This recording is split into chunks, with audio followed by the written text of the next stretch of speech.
Thank you. First thing I want to say is I was just so moved by what Karen and John have just gifted us. They together embodied the sacred feminine and the sacred masculine. And I'm sure you noticed they both, not only did I feel moved to tears, they were both moved to tears. And I can't imagine a greater gift. So thank you so much. Thank you so much. So I'd like to do a dialogue with the two of them, but also I think we'll have time to bring in the outer circles in this case, because I think other people will have something to say. So I want to start with Jean Gebser is speaking about integral consciousness requiring a revisioning of how we look at time. But one thing I have noticed on this planet, in the short time I've been alive, is that differing views of time have caused a lot of disharmony in the world. They've caused a lot of disharmony. I mean, when you think about colonization, one of the most common aspects of colonization is the imposition of one view of time upon other cultures. So as our view of time changes, how are we going to collaborate as five-fingered ones and not fight over this changing view of time?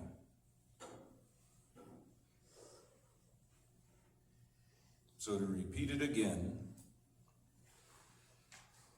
so Gebser's view of integral consciousness requires the revisioning of time. One thing I've noticed is a differing view of time causes disharmony on the planet, particularly in colonization, where there's an imposition of one view of time on another. So as our view of time changes as a species, how are we going to collaborate with the other five-fingered ones? Okay.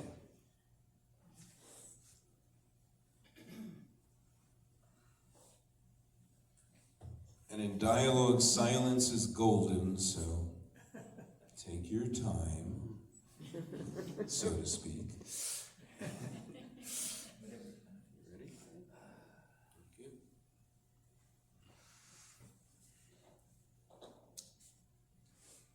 I sense the disintegration of our structures, our economic, our social, our political,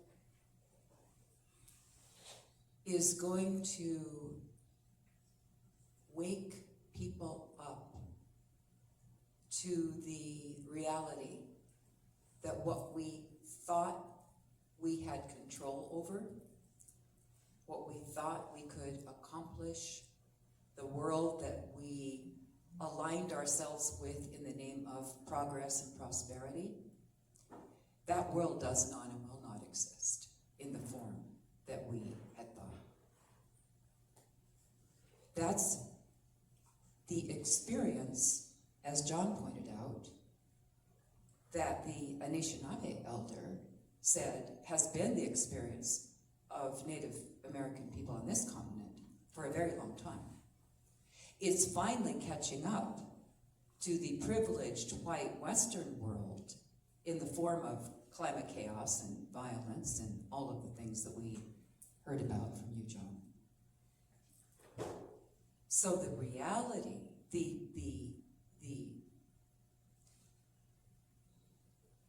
image of that image of possibility is going to become an illusion even for the rest of us.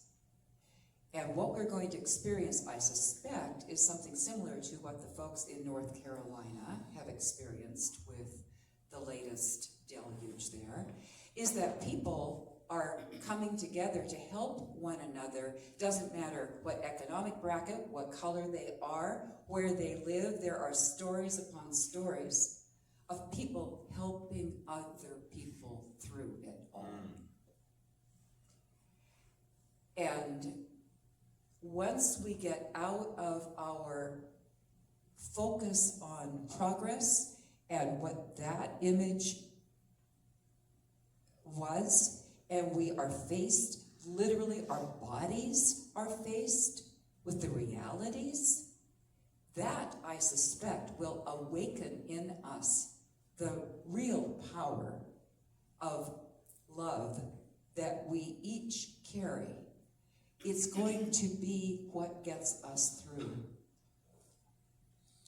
It always happens in a situation of chaos, that people they'll go into camps. I mean, I heard that there were people who actually were wanting to shoot the rescuers. But the vast majority of people were there to help one another.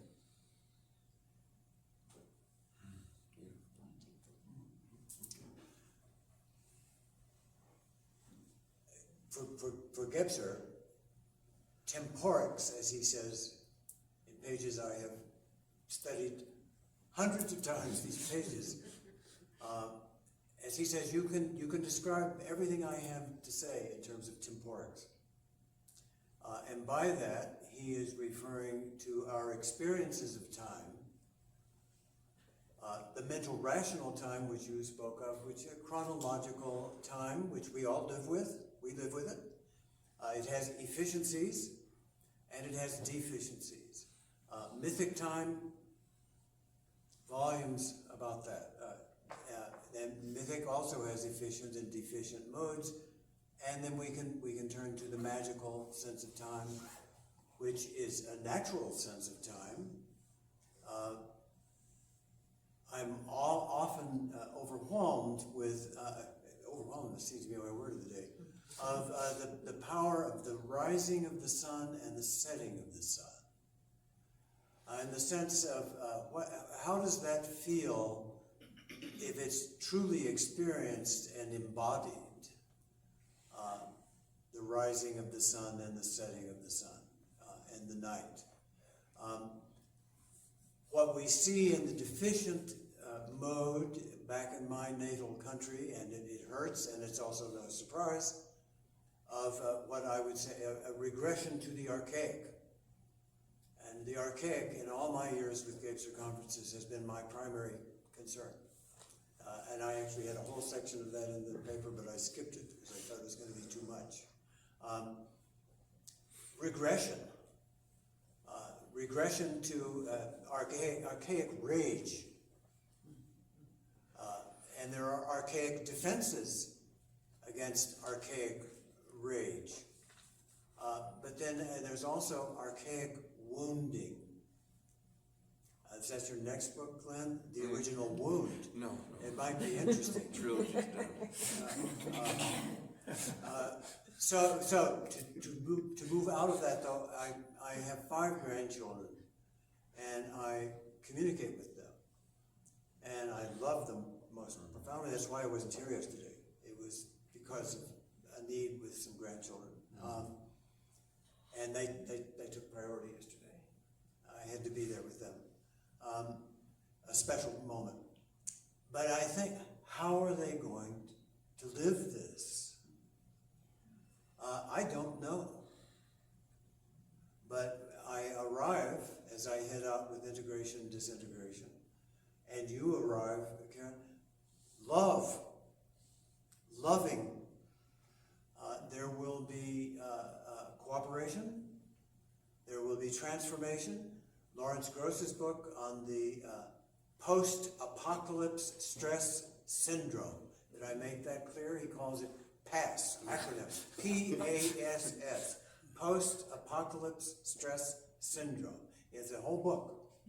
I haven't read the whole book yet.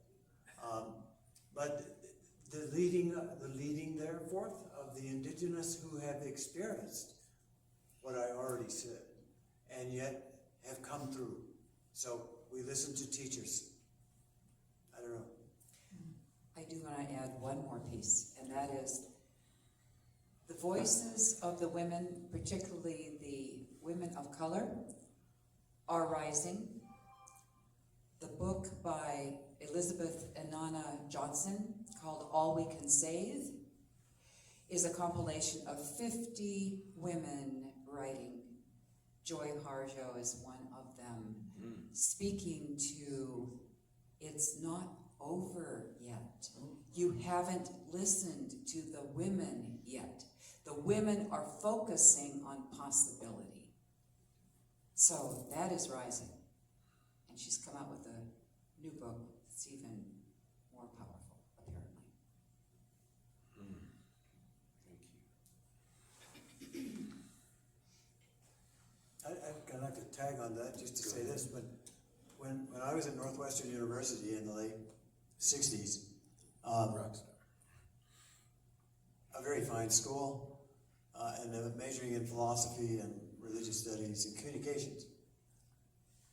There were almost no voices of women that played into the discourse in my university experience. No authors. There were also, it was totally Western. I don't think, it would have been very hard to have found a course at Northwestern of a non-Western, even non-Western religion. This is a dramatic change as to where we are today. Okay, thank you for that. Okay, I'm gonna go to Cherilynn before the next question. Okay, there's another microphone somewhere here. Here we go. Directly relevant, but it's nothing. No, just wait for the microphone, please. Should be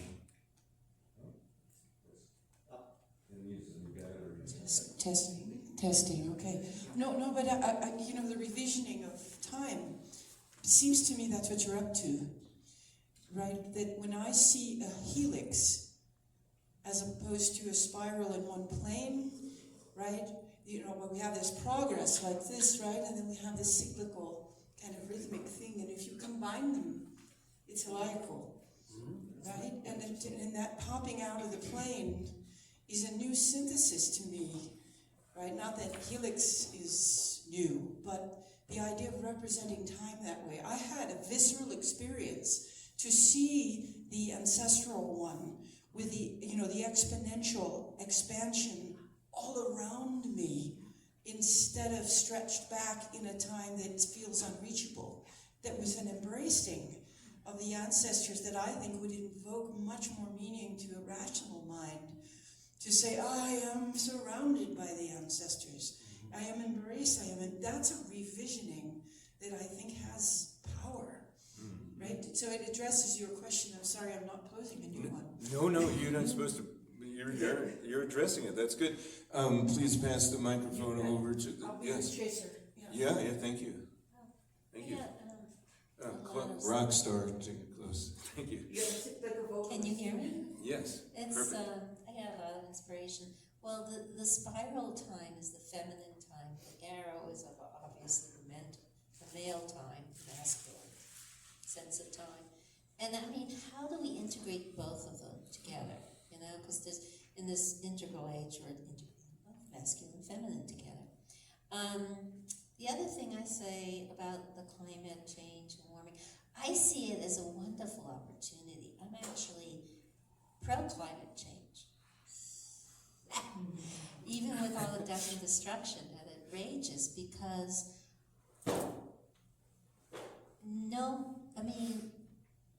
the one thing that brings all of humanity globally together is climate, because we're all affected by it. And it's the ultimate leveler of all class, race, perceived race, national structures.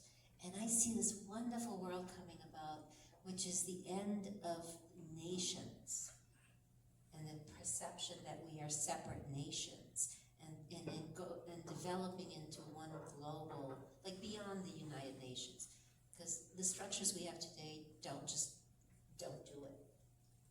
They don't speak of the future. They are not the future. We have to develop new structures of organizations, of communal on the small level and the global, that go beyond nationalities, our perceived reality of nationalities.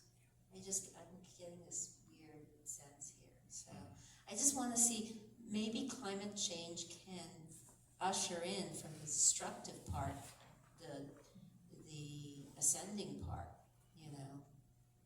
I see the positive in it. Beautiful, beautiful. I want to add a question to the soup, and Jesse, you may or may not want to address this. So that was beautiful. And I almost want to break everybody out in song and we can sing Imagine. You know, there's no, we're going longer than that. Oh, okay. The funny thing is about that song Imagine, John Lennon came out, and while he was still alive, he admitted that those lyrics came from Yoko. There's a good documentary, Above Us Only Sky. If he hadn't had so much ego, he would have given her the credit. It would have been a Lennon-Ono song. In the first part of what you were addressing, you were speaking about the feminine consciousness as being more spiral. I think that the feminine, I had an epiphany, as I mentioned yesterday when I was writing Original Love, that I had been studying indigenous ways of knowing for really more than 40 years, and then I realized while writing this that actually what I've been calling indigenous is largely the sacred feminine, very much connected. And when we think about time, that's especially true. So the very one thing I also found out while I was writing Original Love that was just mind-blowing to me was that the very word for ritual comes from the Sanskrit word ritu, which means menses. So the idea of doing ceremony, the idea of doing ritual, the idea of trying to coordinate with the unfolding rhythms of this planet and cosmos comes through feminine bodies. And obviously the women's bodies are connected to the moon, but it's so much more than that. And Jesse, you can address the previous question or this one, and then we'll come back to the panel.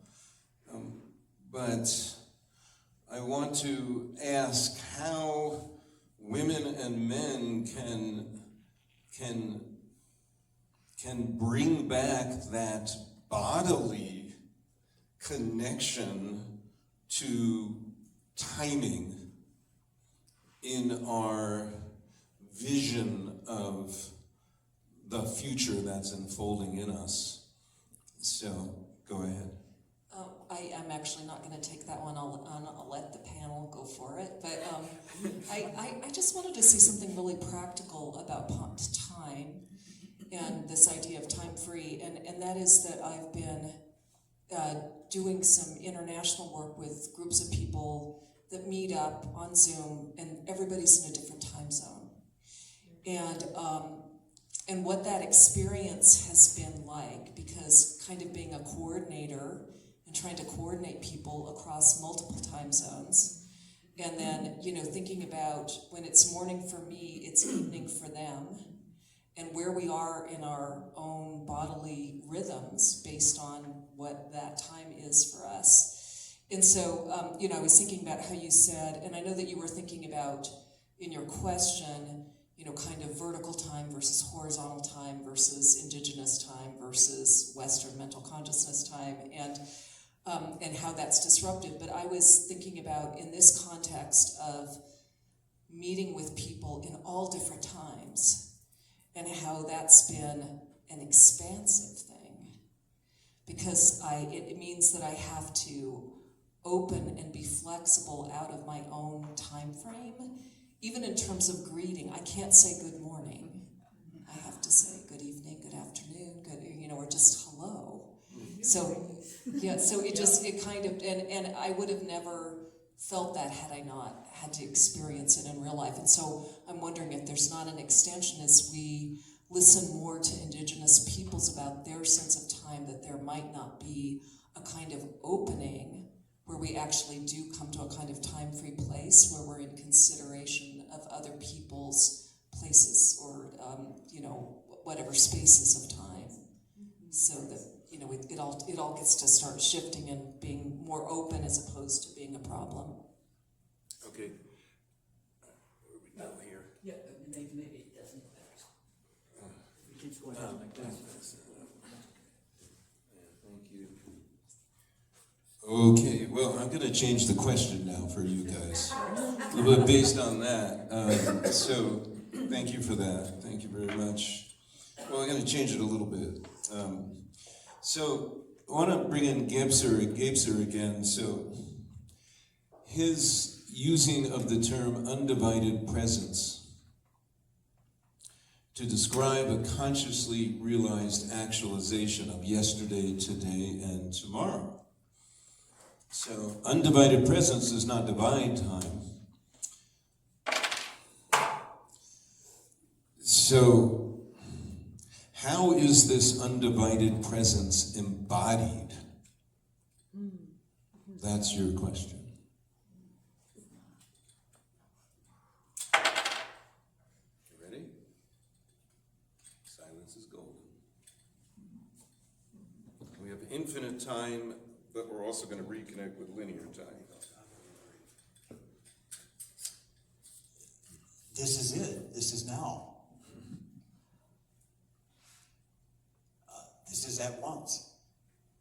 All of the past, all of the future, in all modalities, including the linear chronological.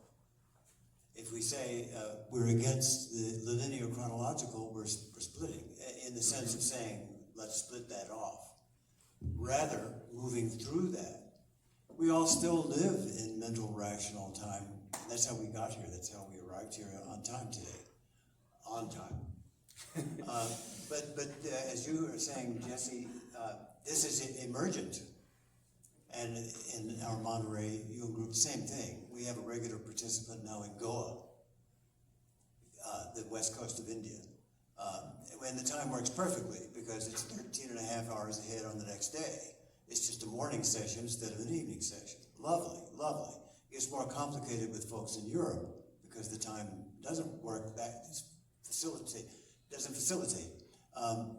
But this is what we are living. This is what is happening. This is what Gebser is calling the at once. But it's also, it's at every level. Practical, experiential, and mystical. Right? What terms do we use? Beautiful.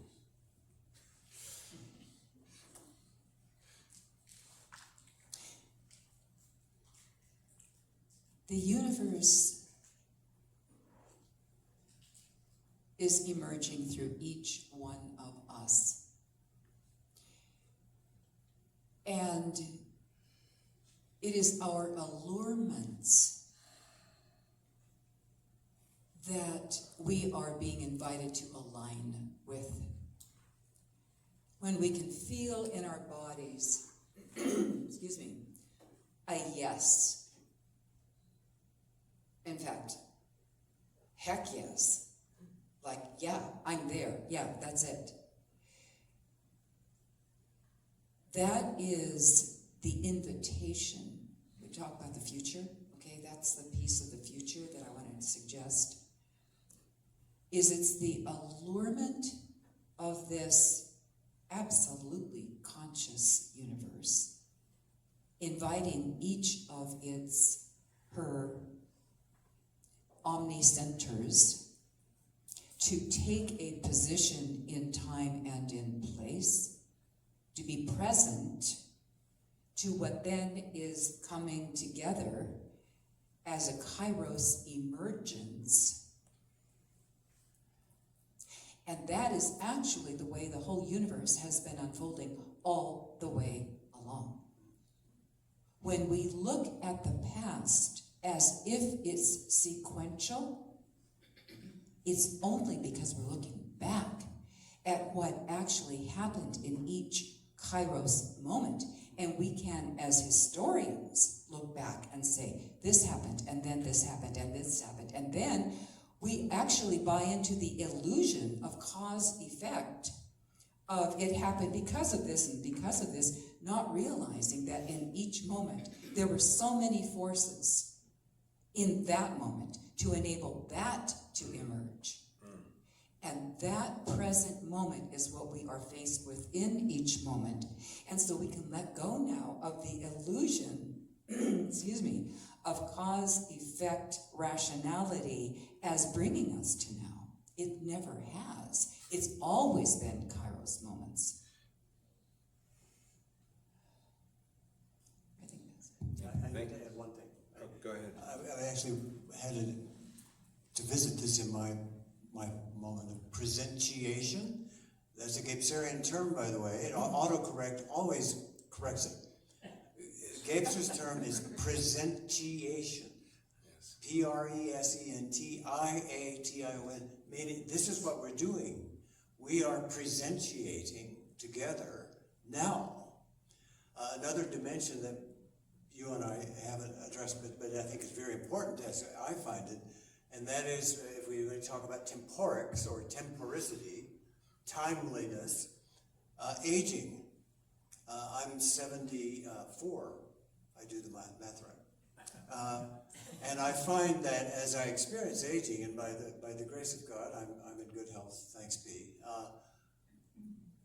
As I age, my experience of these temporics changes, and I would expect that's probably true for all of us, to be consciously aging. And also the aging process as it differs for males and females, because it is different. Okay.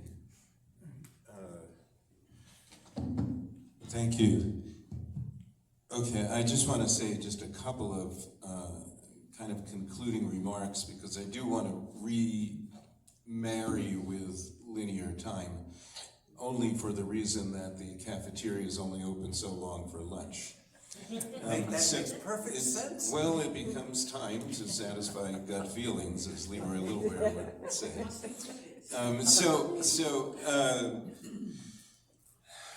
So many beautiful thoughts were expressed. Thank you so much for both Karen, John, but each and every one of you. It's very beautiful, very moving. There's so much more that we could say. You know, the one thing that comes to mind is something that a dear elder said that Karen knows very well, because she met him and helped create the sweat lodge that he led, Tobasanakwic Canoe, when she's talking about it's not about linear cause and effect. In fact, what Tobasanakwic said in one of the dialogue circles when we were talking about time and origin, he asked the question, what kinds of things want to happen together? And that was a very powerful question, because all of a sudden I stopped thinking about cause and effect. And I started thinking about relationships and alliances. And it's such a beautiful reframe. And the other thing I wanted to share, talking about marrying the sacred and the linear, and Karen, you've heard this story before, I know, and others have, but for the benefit of those that haven't, there was once a conference held at Ghost Ranch in 2002 called Peace and Well-Being. And Leon Secatero, grandfather Leon Secatero, was to be one of the speakers. And we gave him an hour time slot. And it happened to be right before lunch, just like now, right? So Leon arrived 45 minutes late into his talk, and he asked me, how much time do I have? And it broke my heart to say to him that you have 15 minutes. But then he taught me a very powerful lesson. He spoke more slowly. He stretched time. He stretched time.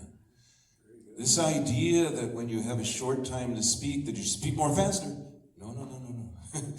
So stretch time. There's an infinity of time if we allow it to breathe. And so with that, I'd like to, again, out of immense gratitude for this whole conference and for these two beautiful presenters who represented the sacred feminine and sacred masculine, and all of you, thank you. Thank you from the bottom of my heart, and just enjoy lunch and just take your time and digest everything we had here today.